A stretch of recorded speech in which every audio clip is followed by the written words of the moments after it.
Bismillahirrahmanirrahim. Assalamualaikum warahmatullahi wabarakatuh. Perkenalkan, nama saya Salsabila Putri Utami dengan NIM 20423178. Di sini saya akan menjelaskan mengenai manajemen operasional bank syariah, yaitu tentang Bancassurance dan Wealth Management.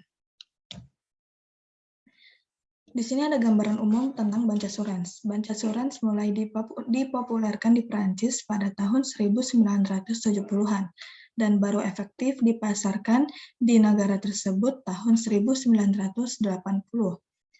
Produk Bancassurance yang dominan adalah penggabungan tabungan dengan asuransi keluarga atau asuransi jiwa, karena praktis dan fleksibel untuk disandingkan.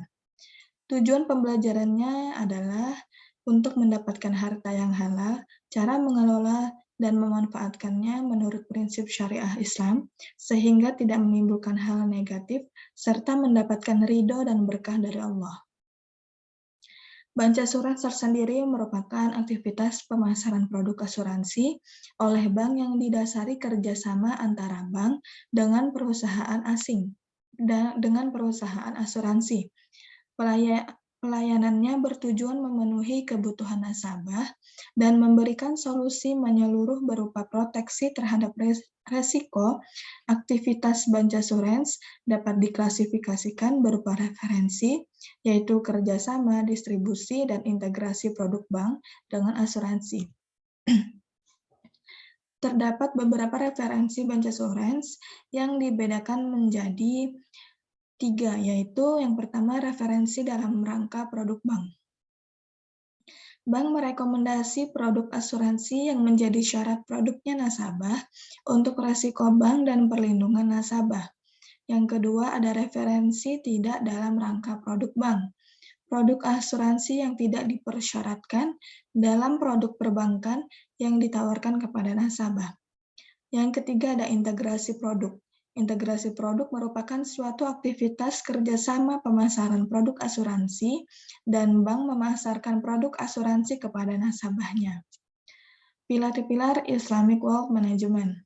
Konsep wealth management yang diterapkan secara konvensional berbeda dengan prinsip Islamic Wealth Management yang berlandaskan syariah.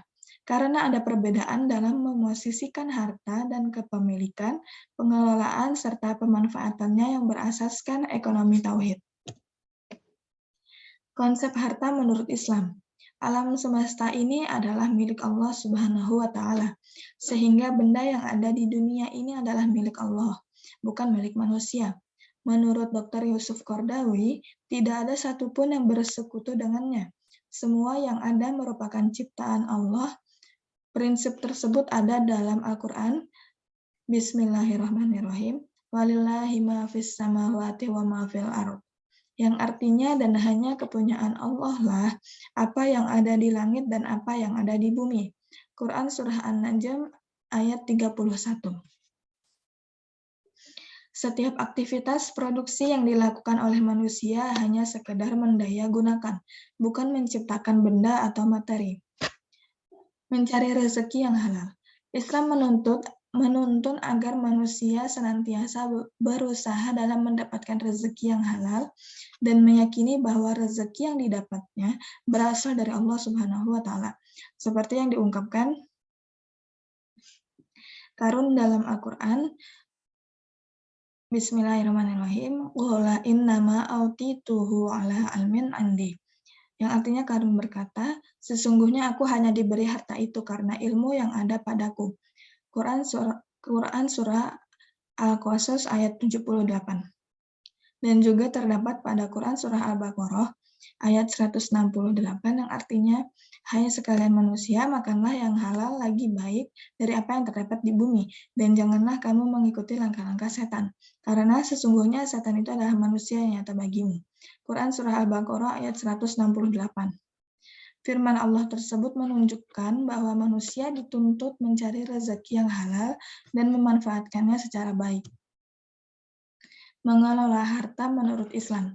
Islam melarang manusia menimbun harta, mengembangkannya secara tidak efektif, menyengsarakan manusia dan merusak alam semesta.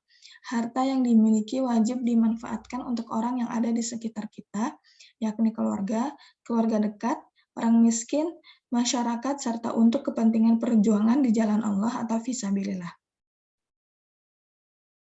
Seperti dalam Al-Quran yang berbunyi, Bismillahirrahmanirrahim, kaila yakuna dulata bainal aghniyai minkum, yang artinya supaya harta itu jangan beredar di antara orang-orang kaya saja di antara kamu.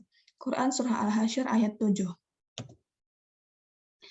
Wealth management menurut Islam. Islam mewajibkan manusia mencari nafkah untuk memperoleh pendapatan atau income dengan cara yang halal dan mengelolanya secara baik, agar tidak mubazir dan bermanfaat, seperti yang diperintahkan Allah dalam Al-Quran.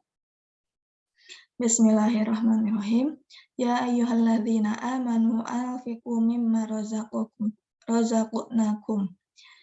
Yang artinya, hai orang-orang yang beriman, belanjakanlah atau di jalan Allah sebagai dari rezeki yang telah kami berikan kepadamu. Quran Surah Al-Baqarah ayat 254. Rezeki tersebut harus dikelola untuk kehidupan jangka panjang, selagi Allah memberikan nikmat umur hingga memasuki masa pensiun dan untuk bekal kehidupan akhirat. Sekian dari saya, mohon maaf jika ada salah. Jika ada salah kata, saya pamit undur diri. Wassalamualaikum warahmatullahi wabarakatuh.